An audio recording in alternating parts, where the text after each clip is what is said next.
great American in whose symbolic shadow we stand today, signed the Emancipation Proclamation. This momentous decree came as a great beacon light of hope to millions of Negro slaves who had been seared in the flames of withering injustice. It came as a joyous daybreak to end the long night of their captivity. But 100 years later, the Negro still is not free. 100 years later, the life of the Negro is still sadly crippled by the manacles of segregation and the chains of discrimination. 100 years later, the Negro lives on a lonely island of poverty in the midst of a vast ocean of material prosperity. 100 years later, the Negro is still languished in the corners of American society, finds himself in exile in his own land. So we've come here today to dramatize a shameful condition. In a sense, we've come to our nation's capital to cash a check. When the architects of our republic wrote the magnificent words of the Constitution and the Declaration of Independence, they were signing a promissory note to which every American was to fall heir. This note was a promise that all men, yes, black men as well as white men, would be guaranteed the unalienable rights of life, liberty, and the pursuit of happiness. It is obvious today that America has defaulted on this promissory note insofar as her citizens of color are concerned. Instead of honoring this sacred obligation, America has given the Negro people a bad check, a check which has come back marked insufficient funds.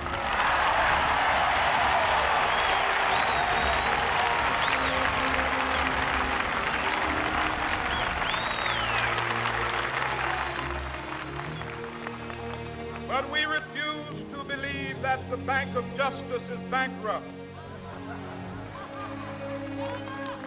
We refuse to believe that there are insufficient funds in the great vaults of opportunity of this nation. So we've come to cash this check, a check that will give us upon demand the riches of freedom and the security of justice.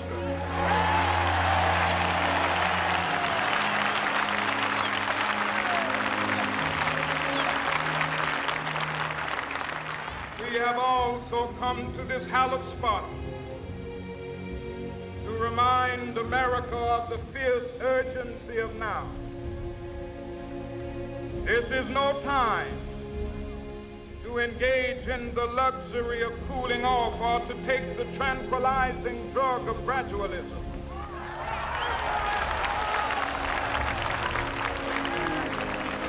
Now is the time to make real the promises of democracy. Now is the time to rise from the dark and desolate valley of segregation to the sunlit path of racial justice. Now is the time to lift our nation from the quicksands of racial injustice to the solid rock of brotherhood. Now is the time to make justice a reality for all of God's children.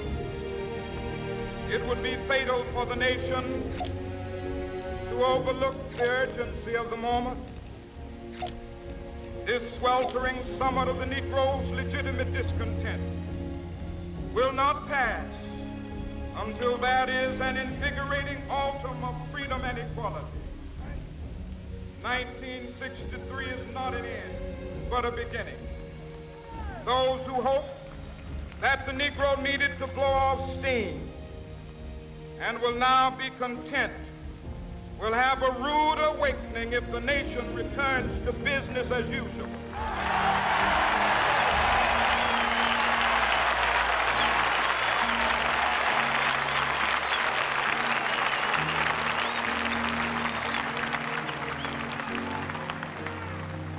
There will be neither rest nor tranquility in America till the Negro is granted his citizenship rights.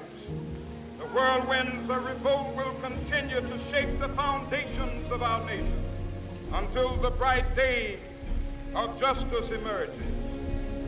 But that is something that I must say to my people who stand on the warm threshold which leads into the palace of justice. In the process of gaining our rightful place, we must not be guilty of wrongful deeds. Let us not seek to satisfy our thirst for freedom by drinking from the cup of bitterness and hatred.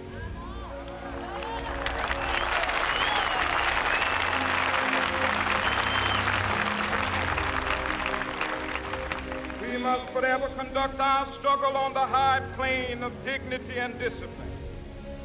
We must not allow our creative protests to degenerate into physical violence.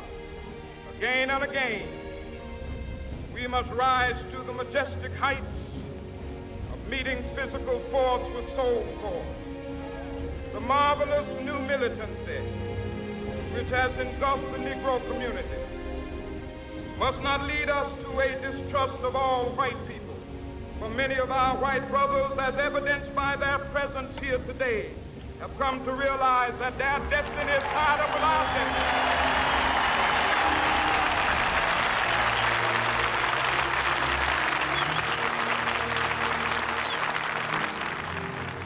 They have come to realize that their freedom is inextricably bound to our freedom. We cannot walk alone. As we walk, we must make the pledge that we shall always march ahead. We cannot turn back. There are those who are asking the devotees of civil rights, when will you be satisfied? We can never be satisfied as long as the Negro is the victim of the unspeakable horrors of police brutality. We can never be satisfied as long as our body is heavy with the fatigue of travel, cannot gain lodging in the motels of the highways and the hotels of the city.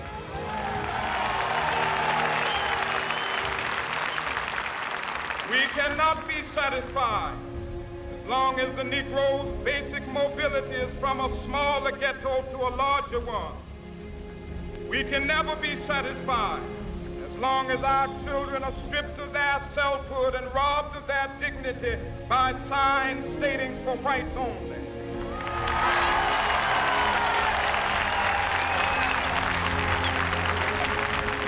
We cannot be satisfied as long as a Negro in Mississippi cannot vote and a Negro in New York believes he has nothing for which to vote.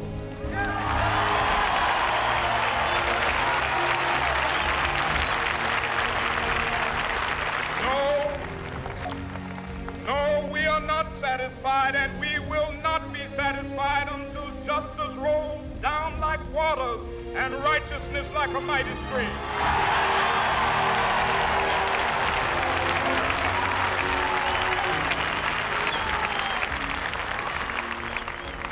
I am not unmindful that some of you have come here out of great trials and tribulations. Some of you have come fresh from narrow jail cells. Some of you have come from areas where your quest for freedom left you battered by the storms of persecution, staggered by the winds of police brutality. you have been the veterans of creative suffering. Continue to work with the faith that unearned suffering is redemptive. Go back to Mississippi. Go back to Alabama. Go back to South Carolina. Go back to Georgia. Go back to Louisiana. Go back to the slums and ghettos of our northern cities. Knowing that somehow this situation can and will be changed. Let us not wallow in the valley of despair. I say to you today, my friend,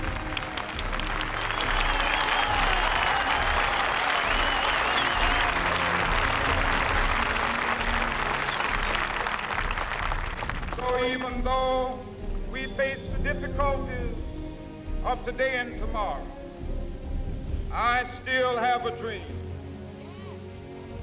It is a dream deeply rooted in the American dream. I have a dream that one day this nation will rise up, live out the true meaning of its creed. We hold these truths to be self-evident that all men are created equal.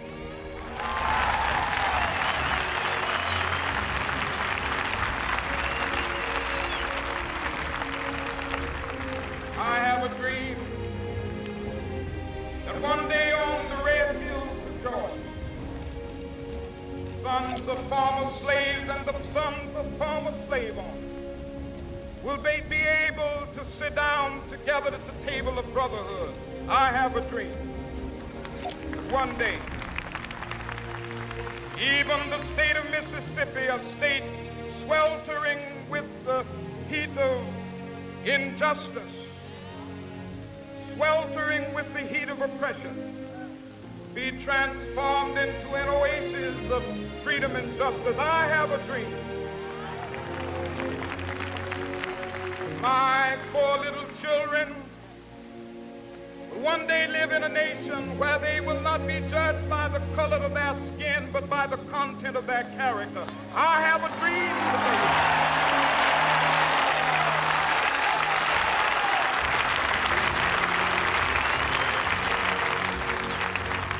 I have a dream that one day, down in Alabama, with its vicious racists, with its governor having his lips dripping with the words of interposition and nullification, one day right there in Alabama, little black boys and black girls will be able to join hands with little white boys and white girls as sisters and brothers. I have a dream today.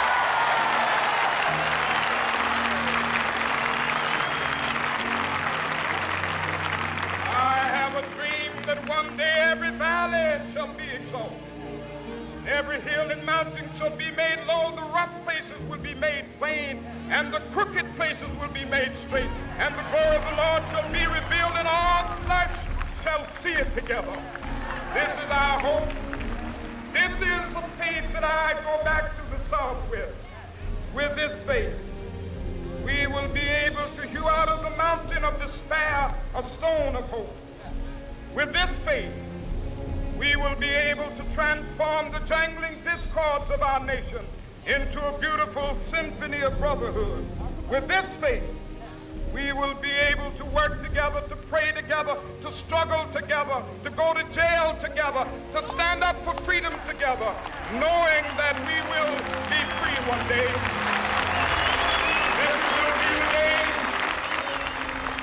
This will be the day with all of God's children be able to sing with new meaning, my country, tears of thee. Sweet land of liberty of thee I sing. Land where my fathers died, land of the pilgrim's pride. From every mountainside, let freedom ring. And if America is to be a great nation, this must become true. So let freedom ring. From the prodigious hilltops of New Hampshire, let freedom ring. From the mighty mountains of New York, let freedom ring. From the hiking Alleghenies of Pennsylvania, let freedom ring. From the snow-capped Rockies of Colorado, let freedom ring. From from the curvaceous slopes of California. But not only that, let freedom ring from Stone Mountain of Georgia. Let freedom ring from Lookout Mountain of Tennessee. Let freedom ring from every hill and molehill of Mississippi, from every mountainside. Let freedom ring, and when it happens, when we allow freedom ring, when we let it ring from every village and every hamlet, from every state and every city, we will be able to speed up that day when all of God's children, black men and white men, Jews and Gentiles, Protestants and Catholics, will be able to join hands and sing in the words of the old Negro spiritual, free at last, free at last.